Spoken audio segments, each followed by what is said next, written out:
Amém? Pai, em nome de Jesus, eis aí o teu filho, a quem o Senhor escolheu nessa noite, está trazendo a palavra aos nossos corações. Use-o, Pai, com graça, com amor, com verdade, através da tua palavra, para falar a cada um de nós. Seja com ele, Pai, em nome de Jesus. Amém. Amém. Boa noite aos irmãos, graça e paz no nome do Senhor Jesus.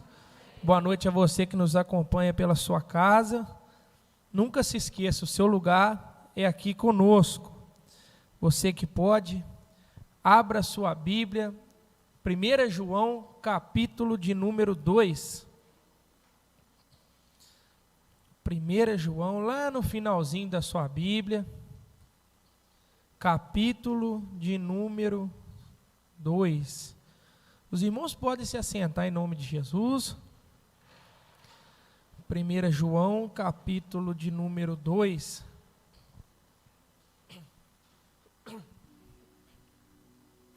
Nós vamos estar lendo os versículos 15, 16 e 17.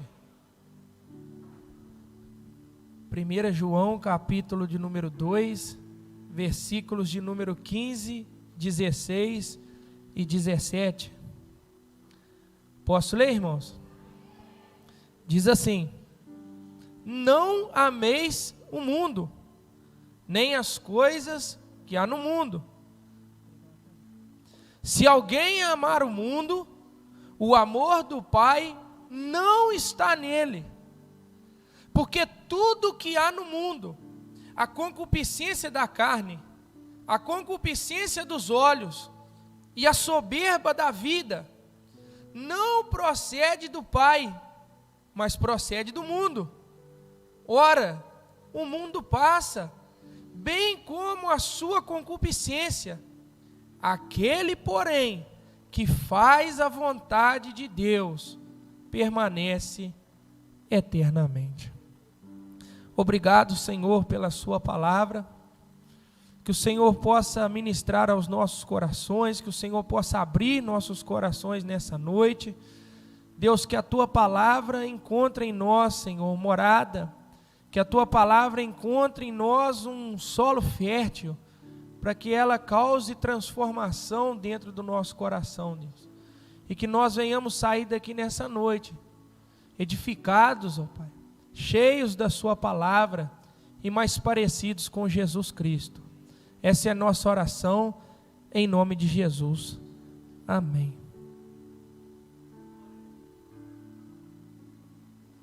Bom, meus irmãos, o tema da nossa mensagem de hoje é: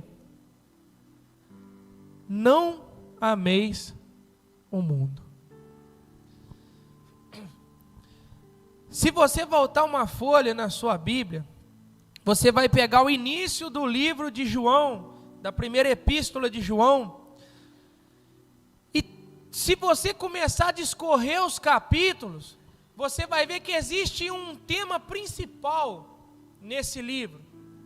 Qual é o tema principal da primeira epístola de João? O amor. E esse tema, ele vai ser discorrido durante a epístola em várias formas, começando com o importante amor que Deus tem pela minha vida e pela sua vida, aquele que nós chamamos de o maior amor do mundo. Mas o amor que João tenta transmitir também é um amor que o homem precisa ter por esse Deus, que outrora o amou ainda sendo pecador. E esse amor de Deus, quando vem ao encontro do amor do homem, ele gera um terceiro tipo de amor, que João vai discorrer dentro da sua carta, que é o amor que nós devemos ter uns pelos outros. Então, no ambiente da igreja precisam existir 3 tipos de amor: o amor que Deus ama ao homem, o amor, do homem para com o Deus que o salvou, e o amor do homem pela sua comunidade. Esse é o tema principal da primeira epístola de João, é o amor. Tanto que o próprio João vai dizer, né, no capítulo de número 4, versículo de número 6, que Deus é amor. E que nós, né, e que aquele que permanece no amor, ele permanece em Deus. E Deus permanece nele. Então, existe um agente que trabalha dentro dessa primeira epístola de João, que é o amor. E ele é um amor que tem por alvo Deus, o amor ao homem e o amor à comunidade. João também vai separar um espaço, né, na sua primeira epístola, para combater uma falsa doutrina que estava sendo disseminada. A doutrina de que Jesus não havia se tornado um homem de verdade, que Jesus não havia se tornado um ser humano, que ele só parecia um homem, mas que ele era um espírito evoluído. Então João combate essa doutrina dizendo, não, ele se tornou carne. Ele andou no meio de nós. Ele era como eu e você. Então, a carta de João vai girar em torno do amor. E a partir desse tema, Deus usa a vida de João para nos ensinar, né, nos transmitir grandes ensinamentos acerca do amor. O capítulo 2, que nós lemos, né, esse pequeno bloco de versículos, ele fala sobre alguns temas muito importantes para nós. No começo do capítulo 2, João ele separa para falar sobre pelo menos 3 coisas: pecado, perdão e santidade. João está falando do ciclo de como a igreja nasce, de como um cristão é gerado. Um cristão é gerado como um dia ele viveu em pecado. Não é assim que Paulo diz que nós estávamos o quê? Mortos nos nossos delitos e pecados. Mas esse homem que estava no pecado, ele foi encontrado, ele foi alvo do amor de Deus. E o que acontece com esse homem? Ele encontra um meio que ele não poderia ter, se não fosse por causa do amor de Deus, que é aquilo que nós chamamos de o caminho do perdão. Ele, pelo sangue de Jesus derramado na cruz, ele é capaz de pedir perdão. E melhor ainda, de ser perdoado. Mas esse perdão é só uma estrada que esse homem precisa caminhar. Existe um alvo lá na frente, que já não é mais o pecado. E para ele chegar nesse alvo, ele precisa trilhar pelo caminho do perdão. Qual é o alvo, irmão? É uma vida de santidade. Porque João sabe que homens e mulheres como eu e você andam no caminho do perdão, mas estão sempre precisando de perdão. João sabe que na viagem até a santidade, nós vamos precisar recorrer ao perdão muitas e muitas vezes. Então ele vai dizer: filhinhos, eu vos escrevo essas coisas para que não pequeis. Ou seja, vocês já não são mais dominados pelo pecado. Vocês já encontraram o caminho do perdão. Então estou escrevendo isso para que vocês não vivam mais uma vida pecaminosa. Mas eu entendo que se vocês caírem, se porventura vocês tropeçarem, se por alguma circunstância da vida, se por alguma falta de vigilância, se por algum impulso da carne, vocês acabarem tropeçando, entendam, existe perdão. Existe o justo, o advogado justo. Meu irmão, Jesus é um Deus de perdão. Jesus é um Deus que perdoa. O homem que caminha na estrada do perdão ao seu lado se chama Jesus Cristo. Então João faz questão de destacar o pecado, o perdão e a santidade. Mas isso é um alerta. Isso é um alerta. Para quê, irmão Caio? Para que nós venhamos de fato lutar contra o pecado. Irmãos, nós precisamos desesperadamente lutar contra o pecado. Você não precisa lutar contra essa pessoa que está do seu lado, ela não é o seu inimigo. O seu inimigo é o pecado que habita dentro do seu coração. É com ele que nós temos que travar uma luta todos os dias. Esses dias eu estava ouvindo uma mensagem do pastor Áquila e ele disse assim: eu preciso tomar cuidado, porque quando eu sou humilde eu posso ter orgulho da minha humildade. Eu posso me achar mais humilde que os outros, e isso não é humildade, é orgulho. Irmãos, o pecado nos rodeia diariamente. Ele é o nosso inimigo. Nós precisamos combatê-lo. Mas se um dia nós falharmos, vá para os pés do Senhor. Existe perdão para nós. Nós somos a comunidade dos perdoados. Nós somos aqueles que erraram, mas que reconheceram os seus erros e disseram: Senhor, perdoa-nos. Você é um perdoado. Você nunca vai deixar de ser um perdoado. Então João precisa que a igreja entenda isso. Ele discorre sobre quão grande é esse perdão. Mas esse perdão, mas esse amor que nos alcança, quando ele nos alcança, ele precisa reverberar a comunidade que está ao nosso redor. Na forma de quê? De amor. Conhecereis que sois meus discípulos quando amardes uns. Quando pregares bem? Quando cantares bem? Quando fluires no dom do Espírito? Não, quando amares. Quer conhecer um homem de Deus, uma mulher de Deus? É alguém que ama os seus companheiros. É alguém que ama a sua comunidade.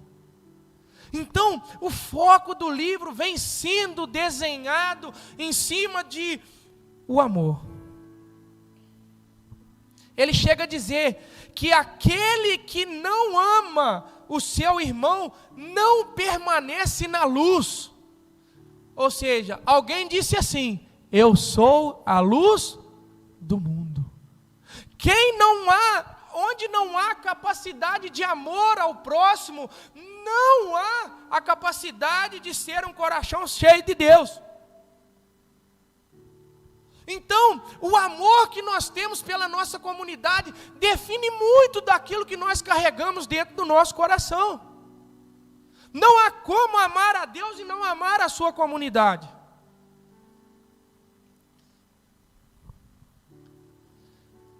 Após isso, João ele vai apresentar para nós aquele que nas suas palavras é um maligno, a saber, Satanás, o grande inimigo do povo de Deus. Mas a notícia para nós é boa, porque apesar de termos um inimigo, ele pode ser vencido, ou já foi vencido, pela pessoa de Jesus Cristo. Mas sabe o que eu acho lindo, irmão, no texto de João, capítulo de número 2, verso de número 12, ele diz assim: filhinhos, eu vos escrevo porque os vossos pecados são perdoados por causa do seu nome. Pais, eu vos escrevo porque conheceis aquele que existe desde o princípio. Jovens, eu vos escrevo porque tendes vencido o maligno. Meu irmão, sabe o que João quer dizer com isso? João está dizendo assim: só existe uma forma de vencer o maligno. Sabe qual é a forma que João nos apresenta nesse texto fenômeno, que nós declaramos vitória sobre o maligno? Quando nossos pecados são perdoados. Nós estamos querendo vencer o maligno, irmão, com qualquer outro tipo de arma, mas nós vencemos o diabo quando nós nos dobramos ao Senhor e reconhecemos o senhorio de Jesus Cristo. Aí Satanás é derrotado. E nós estamos querendo realizar campanhas para derrotar o diabo. Você derrota o diabo quando você vive uma vida de santidade no Senhor. Não há ao que o diabo te acusar diante de Deus. Quer vencer o diabo, meu irmão? Ande uma vida limpa com Deus. Ande uma vida de compromisso com Deus. João está dizendo: os vossos pecados foram perdoados. Por isso vocês têm vencido o maligno. Irmãos, a nossa vitória em cima de Satanás, ela veio na cruz, porque na cruz havia perdão para os nossos pecados. Na cruz não havia superpoderes, irmão. Na cruz havia perdão para a nossa iniquidade. Perdão para a corrupção do nosso coração. E é isso que nos leva, irmão, a vencer o inimigo. Chegamos então, irmãos, no versículo de número 15. Aonde João, chamado, por muitos de o discípulo do amor, vai falar sobre amor. Continuar a falar sobre amor. Porém, João agora, ele vai dar uma ordem da parte de Deus. Preste atenção, isso não é um conselho. Amém, irmãos? Isso não é uma opção. Isso é uma ordem. Deus não está dizendo que vou colocar duas opções, você escolha uma. Não. Deus está dizendo assim, é uma ordem. Qual é a ordem, irmão Caio? Não ameis o mundo, nem as coisas que há no mundo. Se alguém amar o mundo, o amor do Pai não está nele. Irmãos, o versículo, ele é muito simples. Todos os irmãos já entenderam. Porém, ele é muito profundo. Dentro dessa ordem que Deus dá, nós podemos dividir ela em mais duas ordens. A primeira ordem, para a gente compreender a profundidade desse versículo e a seriedade dele. Primeira ordem que Deus dá: não ameis o mundo. Dentro dessa primeira ordem, existem duas perguntas que a gente precisa fazer. A primeira: o que é amor? O que é esse verbo que está introduzido? Não ameis o mundo. O que é amar? Porque eu preciso entender, ou eu preciso compreender, porque eu não posso amar o mundo.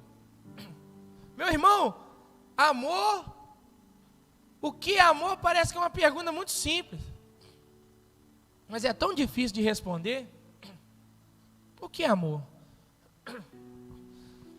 Amor, irmãos, dentro do contexto de João, é o impulso mais profundo do nosso coração. Isso é amor. C.S. Lewis vai dizer que o amor, ele é como se fosse uma bomba dentro de nós. E ele nos leva a realizar coisas incríveis, extraordinárias. Ou seja, fora da normalidade. O que é o amor? O amor é a capacidade que nós temos íntima de nos levar até o nosso limite e às vezes até passar. Alguém disse que o amor é capaz de fazer aquilo que a obrigação não é. O amor é o combustível que nos leva um passo a mais. O amor é um combustível que nos faz nos doar um pouco mais. O amor é um combustível que nos faz perder um pouco mais, para que o outro seja beneficiado. Amor é aquilo que nos controla, é aquilo que nos domina, é aquilo que nos faz estar contentes e satisfeitos.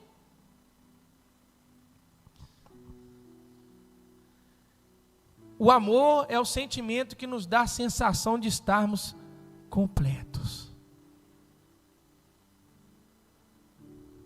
Isso é amor, irmãos. Amor é aquilo que te domina. Amor é aquilo que te guia, que te controla. Mas existe uma outra pergunta: o que é o mundo?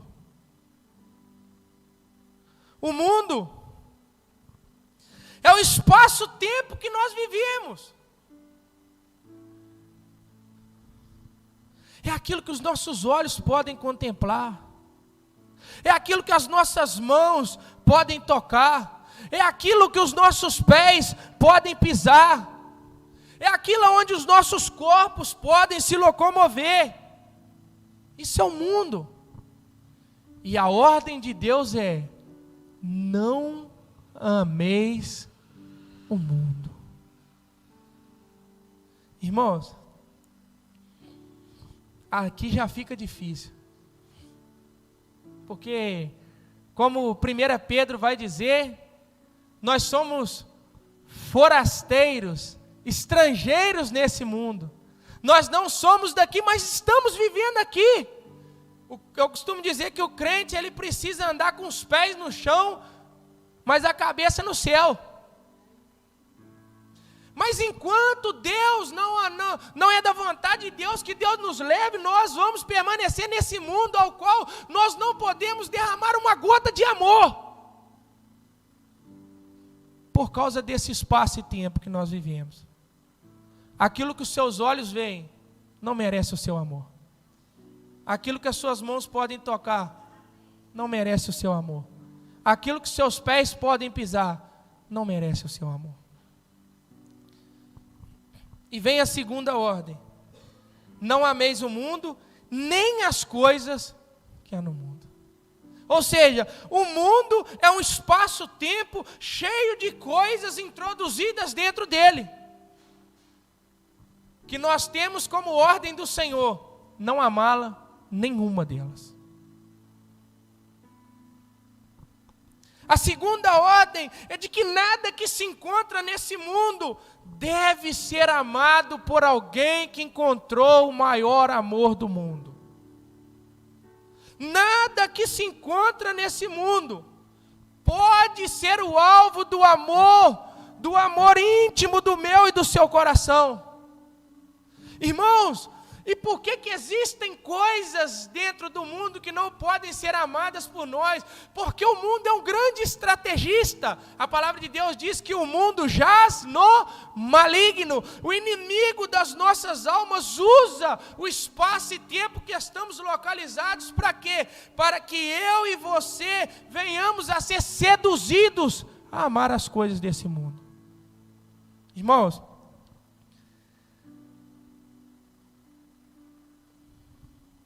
existem coisas nesse mundo que vão lutar para ter o seu amor. Existem coisas nesse mundo que vão lutar ferrenhamente pelo seu amor. Existem coisas nesse mundo, há coisas nesse mundo que não podem ser amadas por nós, que estarão diante de nós todos os dias, lutando para que o nosso amor seja delas.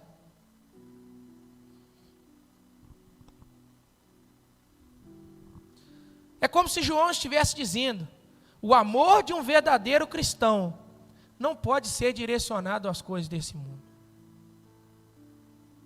O amor de um verdadeiro cristão não foi feito para esse mundo. O amor de um verdadeiro cristão é como se um cristão arrancasse o seu coração do peito e colocasse em cima de uma mesa. Mas essa mesa não é encontrada na terra.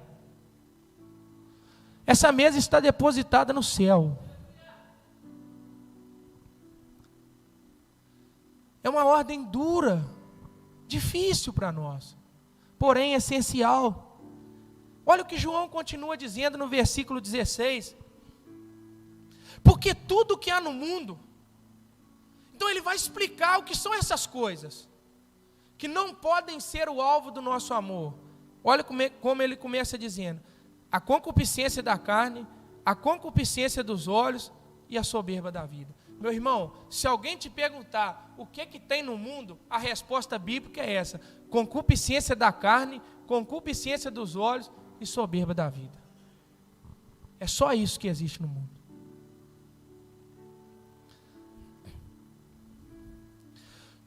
tudo que há no mundo gira em torno desses 3 aspectos. E João destaca para nós o primeiro aspecto daquilo que define o mundo: a concupiscência da carne. Irmão, que palavra difícil. É uma palavra que pode ser substituída por uma mais simples: desejo. Sabe o que tem no mundo? Em primeiro lugar, desejo da carne por aquilo que é proibido por Deus.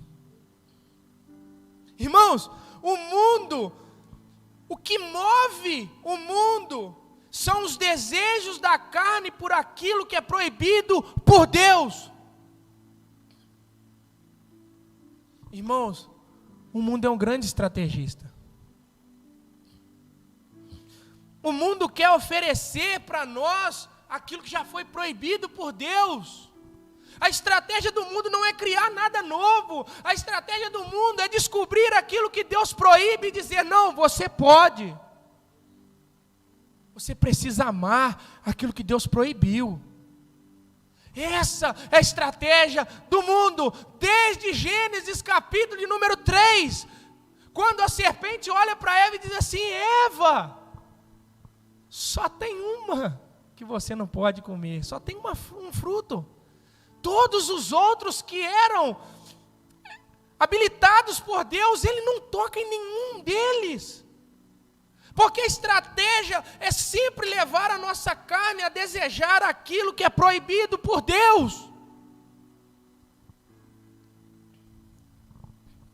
A nossa carne foi corrompida no capítulo 3 do livro de Gênesis. E existe, preste atenção no que eu vou dizer nessa noite, meu irmão. Existe um impulso do meu e do seu coração, proveniente para as coisas que são proibidas por Deus. E o diabo sabe disso. Há uma predisposição dentro de mim e de você em desobedecer a Deus. O homem passou a desejar aquilo que é proibido por Deus. O mundo vive de praticar aquilo que Deus condena. Você quer ver um segundo aspecto? A concupiscência dos olhos, ou seja, o desejo dos olhos. É o desejo dos olhos por aquilo que é proibido por Deus. Irmãos, o mundo nos apresenta através do visual aquilo que nos causa desejo, mesmo sendo proibido por Deus. A estratégia do mundo é fazer com que os seus olhos sejam postos em algo que vai gerar desejo em você, mas você não vai poder satisfazer aquele seu desejo, porque aquele desejo já foi proibido por Deus. Irmãos, cuidado com a concupiscência dos olhos, ela é muito grave. Irmãos, vou dar um pequeno exemplo aqui, preste atenção. Quantas pessoas passam em frente de uma vitrine de loja, não tem recurso para comprar roupa, mas vê a roupa, entra lá, compra, se endivida e desonra o nome do Senhor.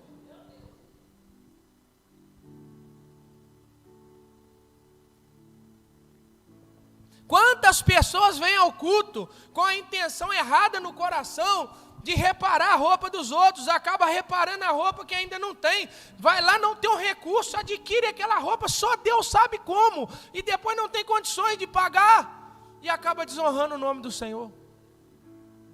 Quantos passam na rua e através dos olhos desejam aquilo que não é seu?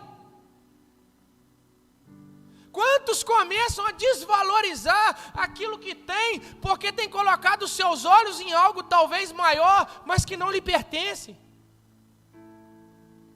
Quantos adultérios começam no olhar? Meu irmão, em nome de Jesus, se você, irmão, trabalha com redes sociais, cuide, guarde os seus olhos, irmão. Muitos pecados nascem de um pequeno olhar. A concupiscência dos olhos é uma estratégia forte desse mundo para ganhar o amor do nosso coração. Por quê, irmão Caio? Porque Mateus capítulo 6, versículo 22 e 23 diz assim: os olhos são como a luz para o corpo. Quando os olhos de vocês são bons, todo o seu corpo fica cheio de luz. Porém, se os seus olhos forem maus, o seu corpo ficará cheio de escuridão. Assim, se a luz que está em você virar escuridão, como será terrível essa escuridão? Irmãos, cuidado com os seus olhos. Os seus olhos podem ser seduzidos por esse mundo. Os seus olhos podem ser enganados por esse mundo. Os seus olhos podem ser atraídos por esse mundo. E haverá grande escuridão dentro do seu coração, se os seus olhos forem maus. Mas existe um terceiro aspecto: a soberba da vida. O que é a soberba da vida, irmão Caio? É uma certeza insolente, vazia, arrogante, de que eu posso confiar no meu próprio poder e nos meus próprios recursos para a salvação. O diabo não esconde que você precisa de um salvador, mas ele apresenta você como seu salvador. Ele apresenta os recursos que você tem como seu salvador. Ele apresenta o poder que você carrega como seu salvador. Ele apresenta as suas características, as suas qualidades como seu salvador. Mas João caracteriza isso como a soberba da vida. Meu irmão, eu e você, não podemos desprezar vergonhosamente a lei de Deus. Nós não podemos dar lugar ao nosso coração para uma presunção dessa, ímpia, vazia, uma pretensão tão grande de confiar nas estabilidades das nossas riquezas, de confiar na força do nosso braço, de confiar nas coisas desse mundo. Nós não podemos cair no pecado da soberba da vida. Não há nada em você que te capacite a ser salvo, a não ser o sangue de Jesus Cristo. Você não possui recursos próprios, você não possui mérito. Não é aquilo que você faz, não é aquilo que você deixa de fazer, mas é aquilo que Cristo fez na cruz do Calvário. Pela graça sois salvos. Mas a estratégia desse mundo é fazer com que você se torne alguém altivo, é fazer com que você comece a confiar, até mesmo nos recursos que Deus colocou nas suas mãos. Cuidado, meu irmão. Lucas capítulo de número 12. Jesus vai contar, irmão, uma parábola maravilhosa de um homem rico que passou por um momento de colheita esplendoroso. Ele encheu os seus celeiros. Parecia que a prosperidade e a bênção de Deus havia sido derramada sobre a vida daquele homem. E ele olha para aquilo, para aquela abundância de recursos, para aquele poder, e ele diz assim com ele mesmo: já sei o que eu vou fazer.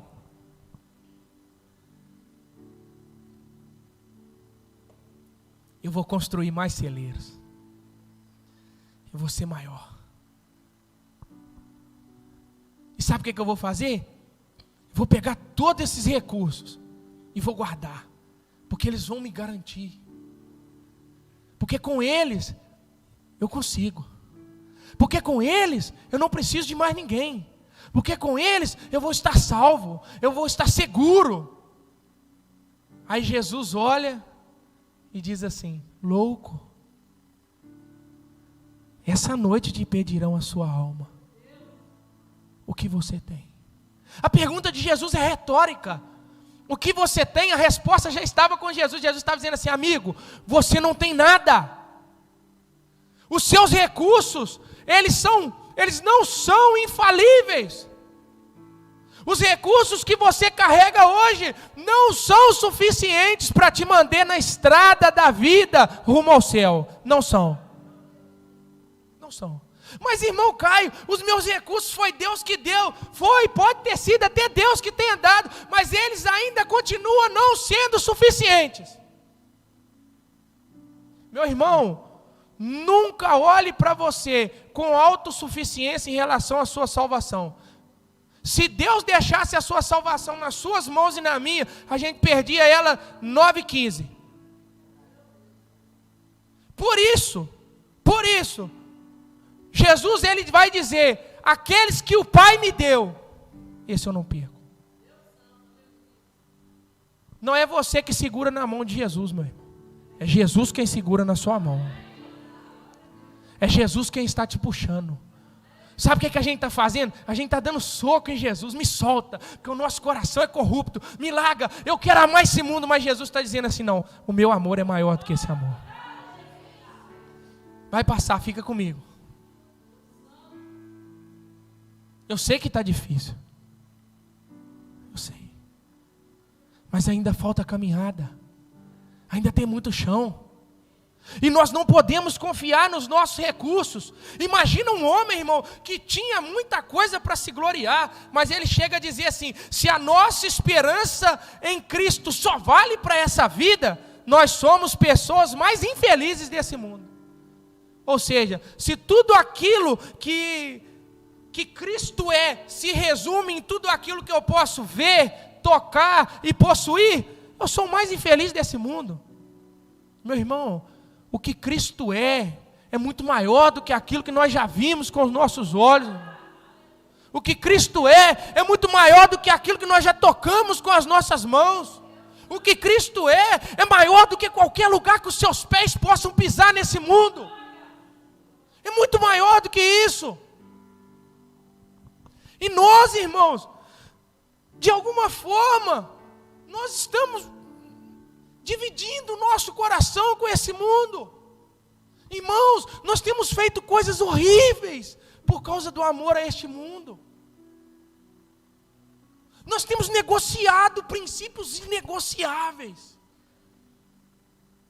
Nós temos abandonado, assim como Jeremias disse, as fontes, os mananciais, para beber água de cisternas rotas. Tudo porque o nosso coração tem flertado com esse mundo. O nosso coração aos poucos tem sido seduzido pelas coisas que há no mundo. Irmãos, a gente passa a vir na igreja, se preocupa mais com a roupa do pastor do que com a mensagem que ele está pregando. A gente começa a ser extremamente duro com o pecado dos outros, mas extremamente compassivo com os da nossa casa ou os nossos. Nós começamos a entrar naquele time que Jesus condenou em Mateus capítulo 24, os religiosos, porque o amor ao mundo traz religião ao nosso coração.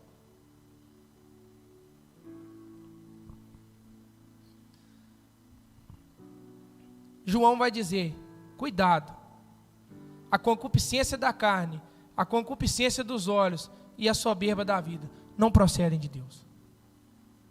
Essas coisas não são do Senhor. E ele vai caminhar para finalizar a sua pregação, seu ensino de por que não amar o mundo. Verso 17. Ora, o mundo passa, bem como a sua concupiscência. Primeiro ápice da resposta de João. Por que não devemos amar o mundo, irmão Caio? Nas palavras de João, não devemos amar o mundo, porque o mundo tem prazo de validade.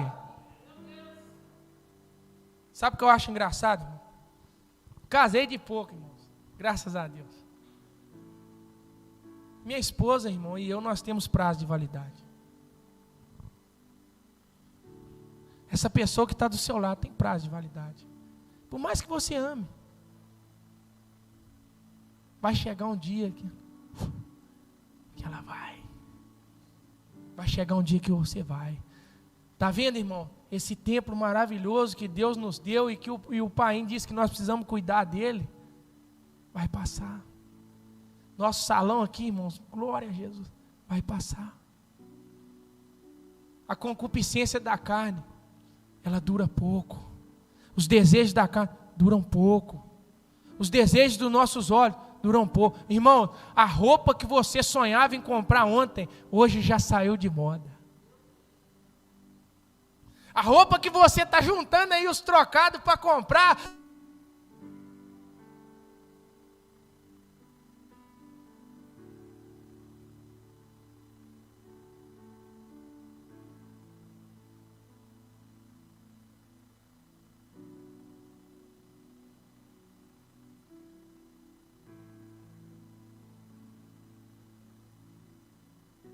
porque o mundo passa, irmão. O mundo já está condenado, o mundo já tem um prazo de validade. E ele vai ser cumprido. Por isso não devemos depositar nosso amor naquilo que é passageiro. Qualquer prazer e satisfação que o mundo possa te proporcionar, uma hora vai acabar.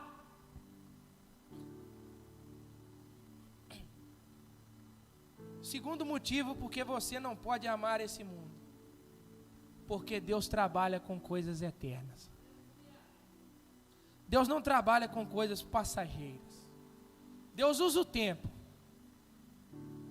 Amém, irmãos? O tempo é uma ferramenta nas mãos de Deus. Mas Deus está acima do tempo. O princípio de Deus é eterno. O salmista diz assim: de eternidade em eternidade, Tu és Deus. Ele subsiste na eternidade fora do tempo e espaço que nós vivemos. Então todos os projetos, desígnios de Deus não são para esse mundo, mas são para uma eternidade. Deus trabalha com a eternidade. Se tudo nesse mundo tem um prazo de validade, o nosso amor não pode estar depositado aqui, porque tudo que Deus tem para nós é eterno. O amor a esse mundo, irmãos, ele é perigoso para nós. Sabe por quê? Ele pode trazer consequências terríveis para a nossa vida. Ele pode despertar paixões na nossa carne. Como eu disse, irmão, existe um impulso no meu e no seu coração para desobedecer a Deus. Sempre existirá.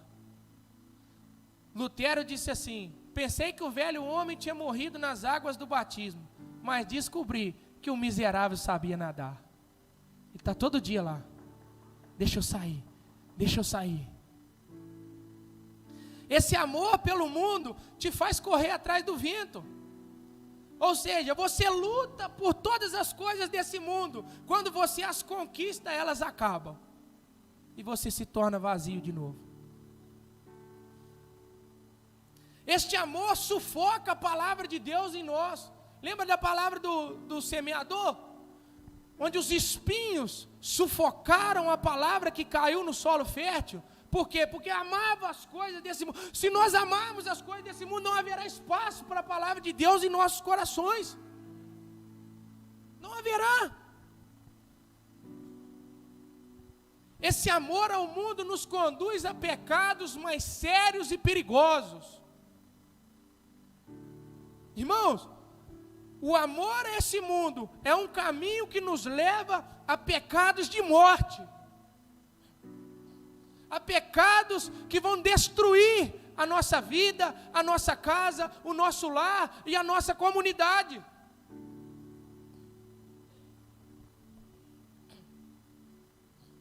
Esse amor ao mundo, ele traz uma grande tristeza para os nossos corações.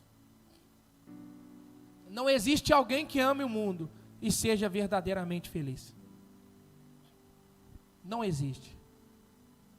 Porque esse amor, ele é banhado de tristeza, de insatisfação, de mais desejo, de vazio, de frustração.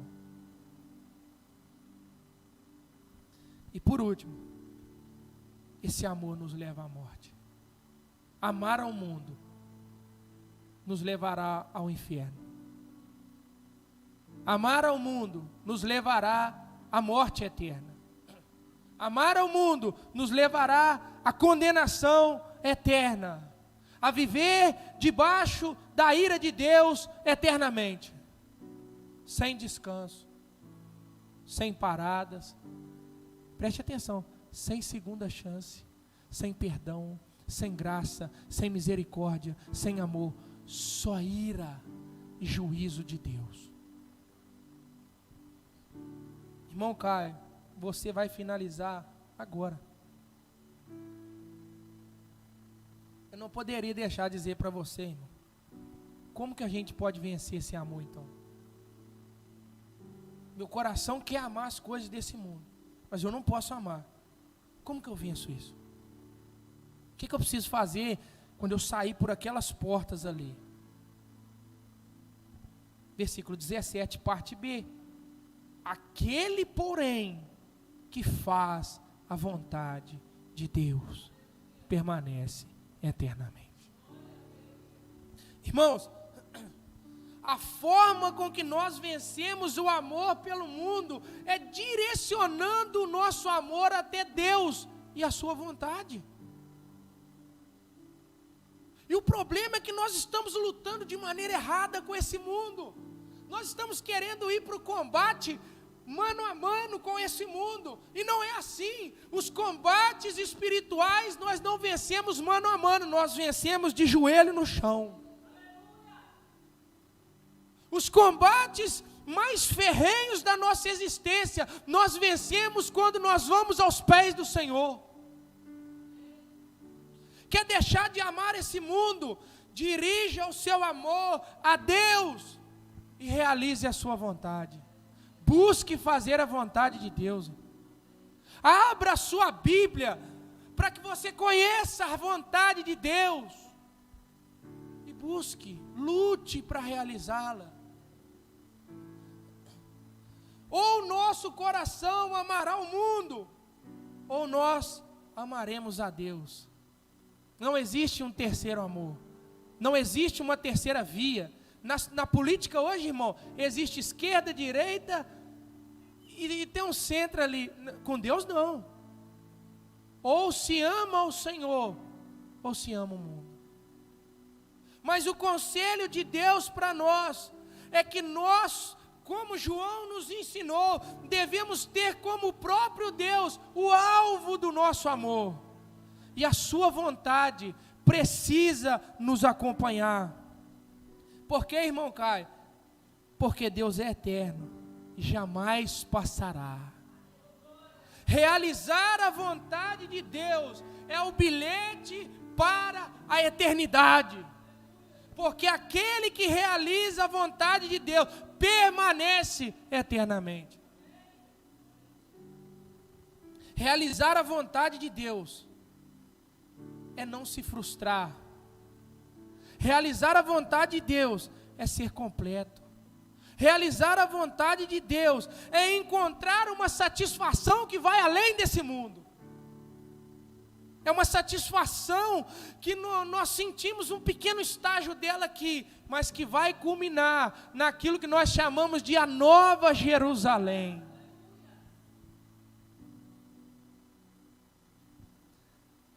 E para a gente finalizar, eu quero terminar com uma frase de um autor que eu gosto, C.S. Lewis. Preste atenção nessa frase. Ele diz assim: para que o amor seja uma bênção e não uma dor, ele deve se dirigir ao único amado que nunca morrerá. Vou repetir. Para que o amor seja uma bênção e não uma dor, ele deve se dirigir ao único amado que nunca morrerá. Fique de pé no seu lugar em nome de Jesus. Quero fazer uma oração pela igreja do Senhor. Ó Deus, Poderoso é o Senhor, Deus. Não há outro Deus além de ti, Senhor. Grande é o Senhor. Bendito é o nome do Senhor, e o seu reino jamais terá fim. Pai, eu quero pedir perdão, Senhor, pelos meus pecados, Senhor, pelas minhas falhas, Senhor. Deus, me perdoa, Deus, porque o meu coração, Deus, muitas vezes se inclina a realizar aquilo que já foi proibido pelo Senhor. Pai, me perdoa, Senhor, porque às vezes, Senhor, sou fraco, Senhor, e acabo me entregando, Senhor, a esse impulso, ó Pai, do meu coração. Mas a Tua palavra diz, Deus, que há perdão para a minha vida, Senhor, que o advogado fiel, ele é justo e fiel para perdoar os meus pecados. A Tua palavra diz que aquele que encobre as suas transgressões jamais prosperará, mas aquele que as confessa e abandona, esse alcança a misericórdia. Eu creio na misericórdia do Senhor sobre a vida daqueles que confessam o pecado, Pai. Deus, perdoa-nos, ó Pai, as nossas iniquidades, Senhor. Perdoa-nos, ó Pai, os desvios de caráter, Senhor, que cometemos. Perdoa-nos, ó Pai, a falta de vigilância, Senhor. Perdoa-nos, ó Pai, por ainda não termos um coração igual ao seu. Deus, nessa noite, em nome de Jesus, eu peço ao Senhor, Deus, que o Senhor não nos deixe amar esse mundo, que o Senhor nos livre da concupiscência da carne, que o Senhor nos livre da concupiscência dos olhos, e que o Senhor nos livre da soberba da vida.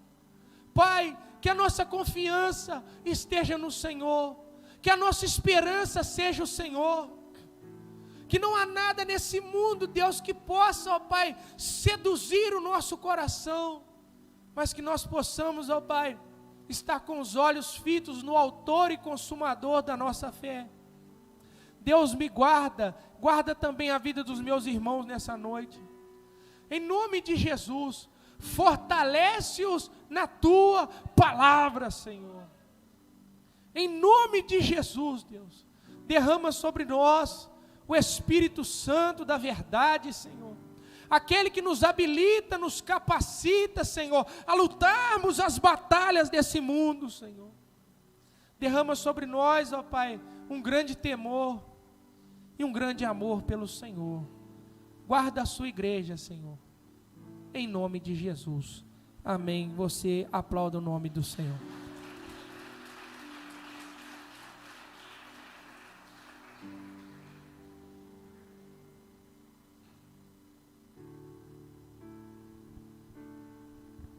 Amém, amados? Deus falou com você? Amém? Que Deus abençoe a vida do Caio, Deus abençoe a igreja. Vamos orar agradecendo em nome de Jesus. Pastor Marcel estava em boa família, já está na área aí, depois vai te dar um abraço. Então estenda suas mãos para cá. Deus, muito obrigado pela sua presença e a oportunidade, Pai, que o Senhor nos deu de adorarmos e engrandecermos o Teu santo nome. A minha oração, ó Pai, é que o Senhor continue cuidando da Tua igreja, protegendo a Tua igreja e livrando ela de todo mal. Pai, e que o grande amor de Deus Pai, a graça do nosso Senhor e Salvador Jesus Cristo, a doce comunhão e consolação do Espírito Santo esteja sobre a vida da Tua igreja e sobre todo o Teu povo, onde quer que eles estejam espalhados sobre a face da terra. E a igreja diz: amém. Dê um abraço nessa pessoa que está do seu lado e tenha um dia especial. E domingo não tem escola dominical, porque